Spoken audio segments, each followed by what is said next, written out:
Hi dears, എല്ലാവർക്കും നമസ്കാരം. മൗനരാഗം സീരിയലിൻ്റെ കിടിലനൊരു വിശേഷത്തിലേക്ക് എല്ലാവർക്കും സ്വാഗതം കേട്ടോ. അങ്ങനെ നമ്മുടെ വന്ദനയുടെ ബർത്ത്ഡേ കേക്കൊക്കെ ആയിട്ട് നന്ദി വീട്ടിലെത്തുക. അവൻ വന്ന പാടെ ചുറ്റുപാടും ഒക്കെ ഒന്ന് നല്ലതുപോലെ നോക്കി. അല്ല, ഇതെന്താ ഡെക്കറേഷനും കാര്യങ്ങളും ഒന്നും ചെയ്തിട്ടില്ലല്ലോ. എടാ മോനെ, ഡെക്കറേഷനൊന്നും വേണ്ടാന്ന് പറഞ്ഞത് ഞങ്ങൾ തന്നെയാണ്.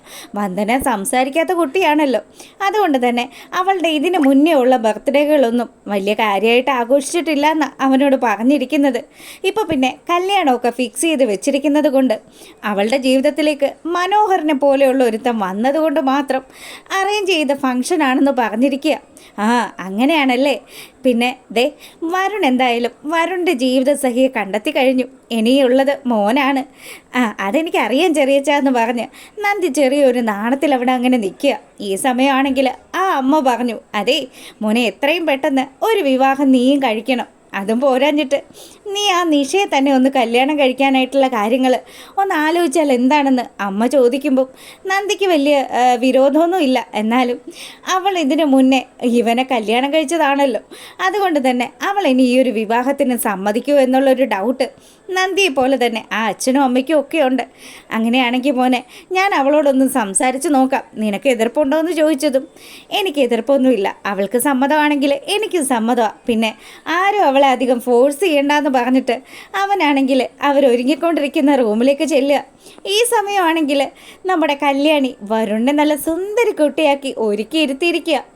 നന്ദിയെ കണ്ട പാടെ തന്നെ വന്നല്ലോ നന്ദി, എടാ എന്തായി കാര്യങ്ങളൊക്കെ?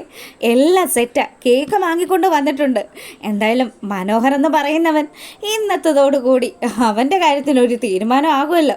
അവൻ്റെ അഹങ്കാരമൊക്കെ അങ്ങ് ശമിക്കട്ടെ. അവൻ എന്തേലും കനത്തിൽ സമ്മാനമായിട്ടായിരിക്കും വരുന്നത്. അങ്ങനെയാണല്ലോ ഇപ്പോൾ കാര്യങ്ങളൊക്കെ നീക്കിയിരിക്കുന്നത്. വന്ദനമോളുടെ അച്ഛനും അമ്മയും ഒക്കെ 1 കോടി രൂപയുടെ ചെക്കല്ലേ അവന് കൊടുത്തിരിക്കുന്നത്. അങ്ങനെ എല്ലാവരും നമ്മുടെ മനോഹറിനെ പറ്റിക്കുന്ന കാര്യമൊക്കെ ആലോചിച്ച് വലിയ സന്തോഷത്തിലിരിക്കുക.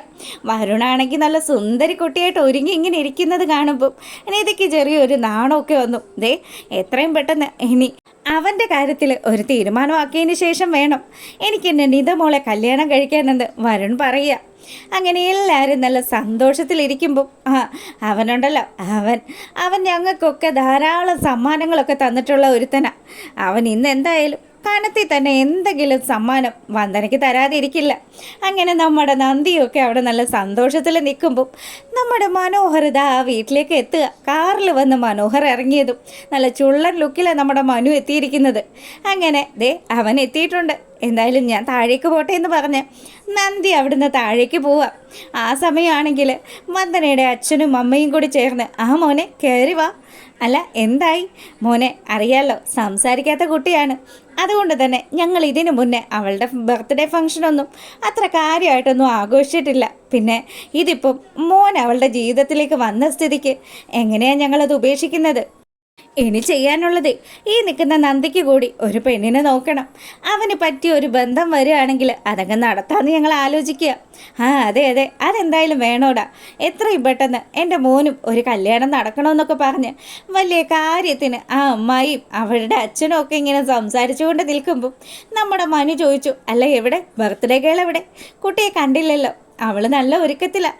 മോൻ വരികയാണെന്ന് അറിഞ്ഞതിന് ശേഷം ഭയങ്കര സന്തോഷമായിരുന്നു. മോനെ, പിന്നെ ഞങ്ങളുടെ മോളെ നീ പൊന്നുപോലെ നോക്കണം കേട്ടോ എന്നൊക്കെ അമ്മാവനും അമ്മായിയും കൂടി പറയുന്ന സമയത്ത് നമ്മുടെ മനോഹറാണെങ്കിലും അത് പിന്നെ പ്രത്യേകം പറയേണ്ടതുണ്ടോ? ഞാൻ മോളെ വിളിച്ചിട്ട് വരാമെന്നും പറഞ്ഞ് അവരുടെ അമ്മ വന്ദനയെ വിളിക്കാൻ വേണ്ടിയിട്ട് കല്യാണിയുടെയൊക്കെ അടുത്തേക്ക് വരിക. കൊള്ളാലോ, ഒരുങ്ങി നല്ല സുന്ദരിയായിട്ടാണല്ലോ എൻ്റെ മോനിരിക്കുന്നത്. അതെ.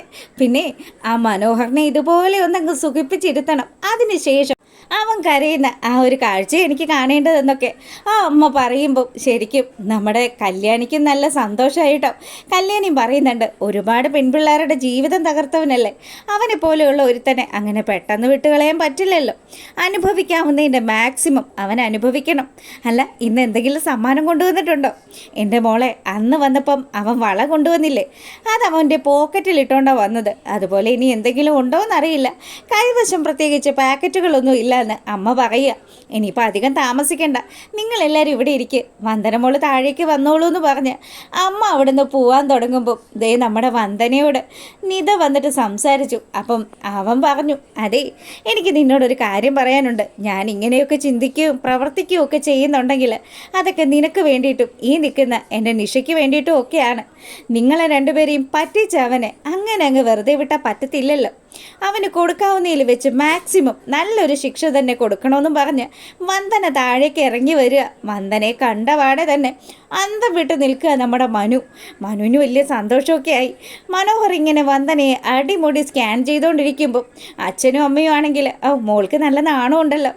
അതെ അതെ, എന്നെ കണ്ടിട്ടാണെന്ന് തോന്നുന്നു മോൾക്ക് ഭയങ്കര നാണമാണ്. അവളെ ഇതിനു മുന്നേ ഇങ്ങനൊരു ഫംഗ്ഷനൊന്നും നടത്തിയിട്ടില്ല. പിന്നെ ദേ മോനെ, അവൾ ഉടുത്തിരിക്കുന്ന ഈ സാരി ഉണ്ടല്ലോ, മോൻ അവൾക്ക് സമ്മാനിച്ച ആ സാരി തന്നെയാണ്. അങ്ങനെയൊക്കെ പറഞ്ഞ് സുഖിപ്പിച്ചൊക്കെ നമ്മുടെ മനുവിനെ അവിടെ ഇരുത്തിയിരിക്കുക. ഈ സമയമാണെങ്കിലും മനോഹർ പറഞ്ഞു, മോളിൻ്റെ അടുത്തേക്ക് വന്നേ, എനിക്ക് മോളോടൊരു കാര്യം സംസാരിക്കാനുണ്ട്. അപ്പോൾ അവൾ അടുത്തേക്ക് ചെന്നതും നമ്മുടെ മനു പറഞ്ഞു, അതെ, ഞാൻ ഒരു ഗിഫ്റ്റുമായിട്ടാണ് വന്നിരിക്കുന്നത്, മോളുടെ കൈയൊന്ന് നീട്ടാവോ എന്ന് ചോദിക്കുക. അങ്ങനെ അവൾ ആ കൈ നീട്ടാൻ തുടങ്ങുമ്പോഴത്തേക്കിനും മനു ആണെങ്കിലോ തൻ്റെ കയ്യിൽ കരുതിയിരുന്ന ഡയമണ്ടിൻ്റെ ഒരു റിങ് എടുത്ത് നമ്മുടെ വന്ദനയുടെ കയ്യിൽ അണിയിക്കാൻ തുടങ്ങുക. അപ്പോൾ വന്ദനയ്ക്ക് വലിയ സന്തോഷമായിട്ടോ.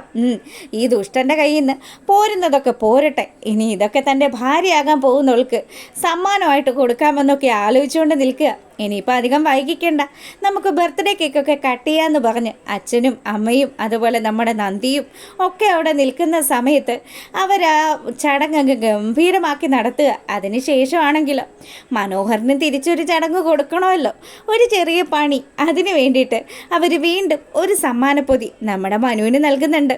എന്തായാലും അതൊരു ചെക്കാണെന്നും അത് ഒരിക്കലും മാറാത്തൊരു ചെക്കാണെന്നും ഒന്നും ഈ മണ്ടൻ അറിയുന്നില്ലല്ലോ.